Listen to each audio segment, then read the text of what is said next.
Xenoverse 3 just got announced, and we're going to be breaking down the trailer today. Let's watch it out.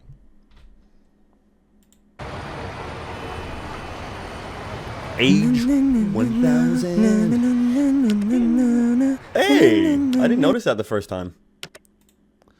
Ozaru. It's an Ozaru store, Capsule Corp Tower, Penguin 3. I don't know what that's a reference to.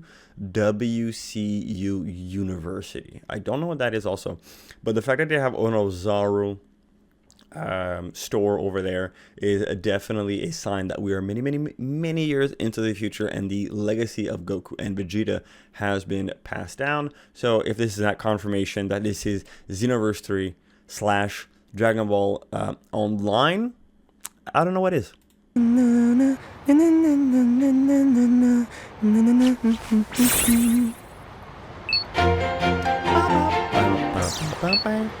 So you see, in the first game, you could play music in the background whenever you wanted, whenever you're walking around Kanton City or Toki City.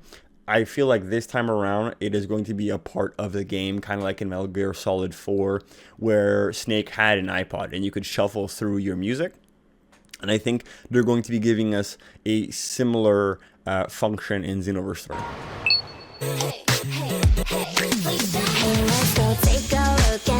She's also wearing the crane outfit, which I don't think was available in Xenoverse 2, so to have it there right now is pretty cool. Piccolo aura farming unnecessarily. Is this the original Piccolo, or is this another Namekian, or is this a CAC? We don't know yet.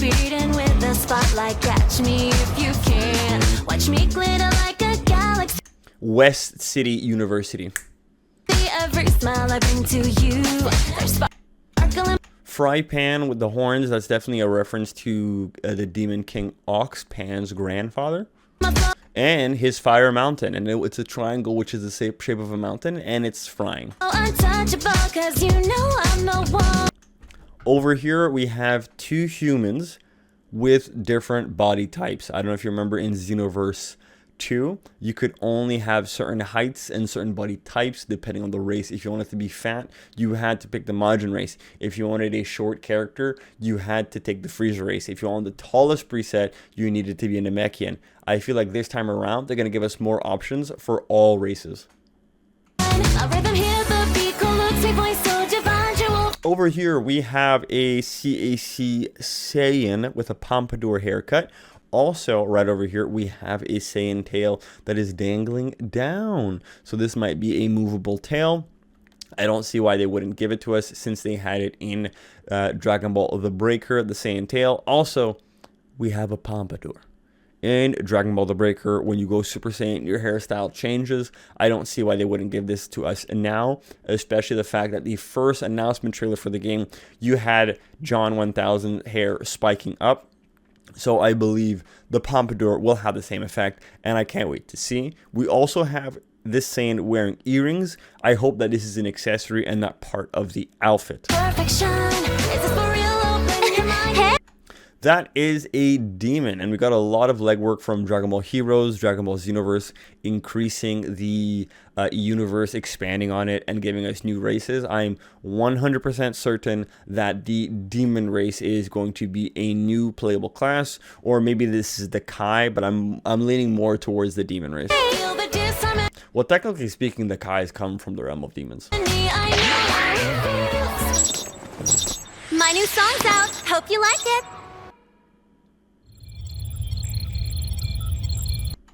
Over here, we have a Saiyan, maybe half human, half Saiyan hybrid. I would love to see if that's a new playable race. That would be really cool. Then we have human male. Then we have android over here. And your first instinct is to go, this is Gamma 1. That was my instinct as well. But as you can see, they placed Bulma's head covering his chest to make sure we can't see the number. And any other time we see him in this trailer, we don't see the number on his chest, which makes me believe that this is actually a CAC android character. Yes, we are going to have the android race in Xenoverse 3. And then we have another regular human female. Look alive! Another incident in New City. That's your cue to head out and take care of. This really looks like Bulma, but I want to go out on a limb here and say that this is her descendant. It's either a descendant, a Bulma that is out of time, or like she's in a different timeline, or a Bulma that has found a way to keep herself eternally young, probably using the Dragon Balls. It. All right, Brett. Ready? Oh yeah! Over here we have the new customization, and I'm kind of half and half on this. I would love for the Great Saiyaman to be a transformation available to humans, but I'm thinking that Xenoverse 3 is kind of going to give us the Gohan in high school experience, where you're going to be a regular citizen by day and superhero by night. And essentially, we're going to have two outfits. So we're going to have your citizen's outfit, which is just going to be for the day-to-day, exploring the city, accepting quests. And then whenever you have to go out on patrol, you will then switch into your superhero outfit.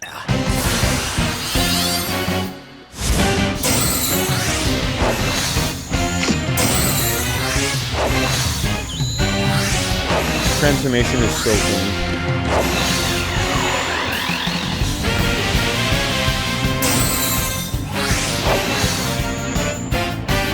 So cool.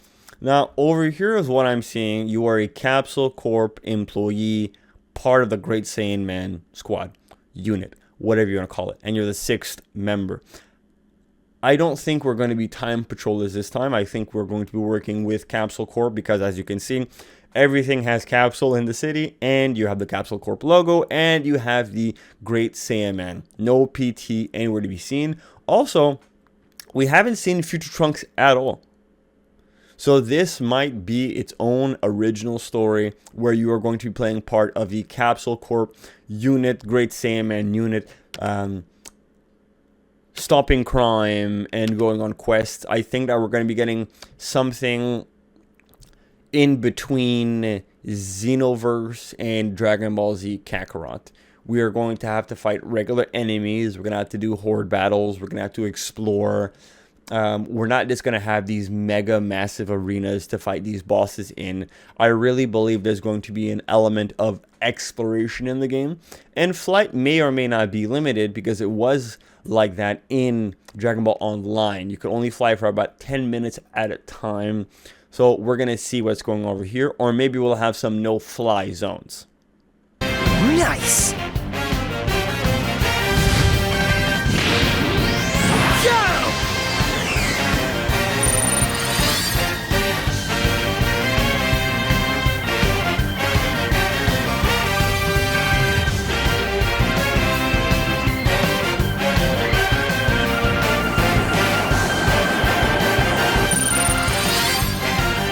Mugen Project H1000. I'm so excited. 2027 can't come fast enough. Now we got some in-game footage.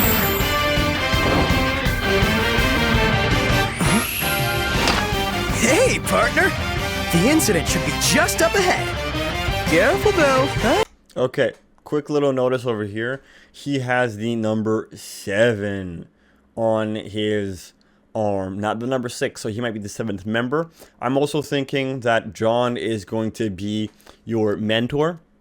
It'll be a new partnership system, and one thing I'm noticing right now is that you're wearing his outfit. So that leads me to believe that once you begin completing your mentor's quests, you will unlock their moves, but also you'll unlock their outfit, because that's one problem Xenoverse 2 had, is that you would go off and do these parallel quests in the hope of finding these outfits, but they're random drops. I remember trying to get Broly's outfit. I had done the parallel quest like over 20 times, and I never got the piece I was looking for. Eventually, I just stopped playing because I got frustrated of continuously trying and it's never succeeding, and it's completely random. This time around, by having a mentor and completing the quest and unlocking the quest, unlocking the outfit by completing the quest, one, it'll show other players where you're at in the game. You know, if ever you want to team up, because there's going to be online components in this for sure, but also it's going to give players an extra incentive to actually go complete these mentor quests, even if the mentor isn't getting skills that they necessarily want, but just to have the outfits that they want. might just steal the spotlight myself. It also seems like your character is going to be speaking a lot more, which is pretty cool. Now, here comes the hero. Oh, I'm so excited for this.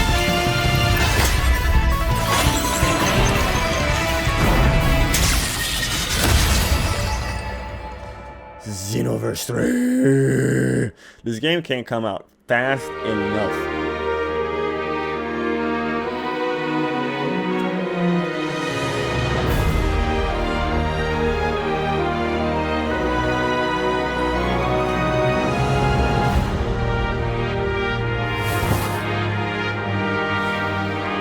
This is giving some strong Kingdom Hearts 2 vibes.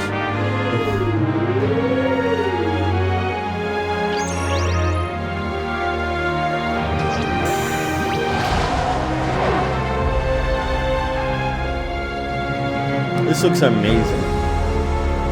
Look at how vast the city looks. That's what I'm saying. I don't think we're going to be getting Kanton City or Toki Toki City. I think we're getting like an actual city that we can go around, explore, talk to people. There's going to be shops and whatnot. Not like the little hub area. I'm talking about like an actual major size city. A major size world to explore. I feel like in terms of map, we're going to get something very close to Kakarot. We're going to have these areas where we can go to, separated by loading screens, obviously. But every time you go into an area, there are going to be quests. There are going to be random enemies there. There are going to be things to find, explorable, collectibles, things of that nature. It's no longer going to be hub area arena.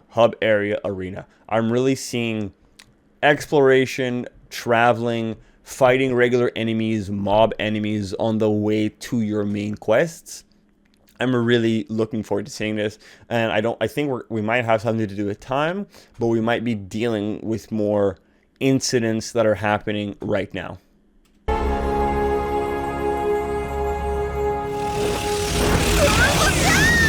And then we have Bulma, or Bulma's descendant. That's gonna hurt tomorrow. Wow, you really caught me off guard. You okay?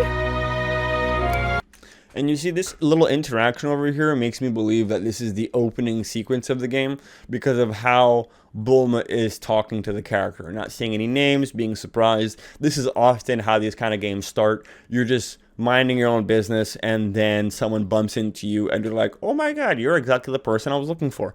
So that's why I think this opening scene, this little scene is going to be the opening for the game. John will be replaced by your created character, which also leads me to believe that we might have an actual apartment or home that we can decorate ourselves.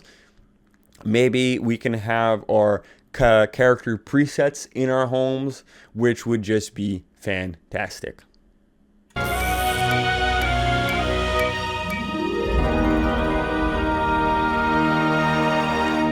Dragon Ball Xenoverse 3, 2027. Not fast enough. Alright, that's going to be it for today's video. Let me know what you guys think in the comment section down below. While you're down there, be sure to like, share, favorite, and subscribe, because it puts a smile on my face. As always, thanks so much for watching, and I'll see you guys next time. Peace. I am also sorry for the irregular uploads. Let's hit 500 subs.